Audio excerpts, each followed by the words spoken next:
జబర్దస్త్తో కుర్రకారుని పిచ్చెక్కిస్తున్న అనసూయ వెండితెర మీద కూడా సత్తా చాటుతోంది. సోగ్గాడే చిన్ని నాయన, క్షణం చిత్రాల్లో చేయడం, ఆ 2 చిత్రాలు కూడా సూపర్ హిట్ కావడంతో అమ్మడు ఒక్కసారిగా తన రెమ్యూనరేషన్ ని పెంచేసింది. దాంతో చాలా చిత్రాలు మిస్ అయ్యాయి. 2 సినిమాలు హిట్ కావడంతో ఏకంగా తన రెమ్యూనరేషన్ ని 50 లక్షలకు పెంచింది అనసూయ. దాంతో పలువురు దర్శక నిర్మాతలు అనసూయని రేటు తగ్గించుకోమని చెబుతున్నప్పటికీ 50 లక్షలకు ఒక్క పైసా తగ్గేది లేదంటూ ఓవర్ చేస్తుందట. దాంతో అమ్మడికి సినిమా ఛాన్సులు వచ్చినట్లే పక్కకి పోతున్నాయి. దీపం ఉండగానే ఇల్లు చక్కబెట్టుకోవాలి అన్న చందంగా డిమాండ్ చేస్తుంది.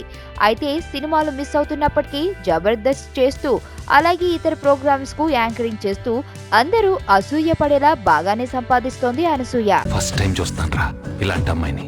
మనసుకు మనసు, జాలికి జాలి. ఏజ్కి ఏజ్.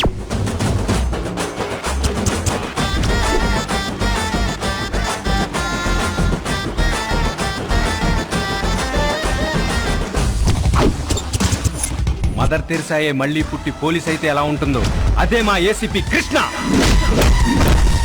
అయ్యో అయ్యో.